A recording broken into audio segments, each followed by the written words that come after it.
या अल्लाह, मैं इस रमजान खुद को बेहतर इंसान बनाऊंगा। नियत ही अमल की बुनियाद है।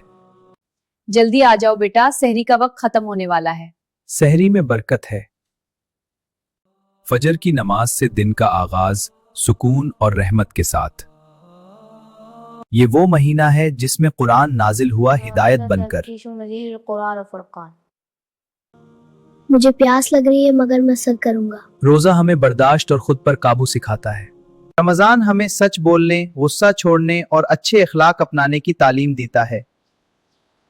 सदका देने से माल कम नहीं होता बल्कि बरकत बढ़ती है। अल्लाह आपको जज़ाए खैर दे। सब दुआ के लिए हाथ या अल्लाह हमारे रोजे कबूल फरमा। आमीन। इफ्तार कबूलियत की घड़ी। तरावीह की नमाज दिलों को सुकून और ईमान को ताजगी देती है। रमजान सिर्फ भूख का नाम नहीं, ये सब्र, मोहब्बत और नेकी का पैगाम है। आमीन।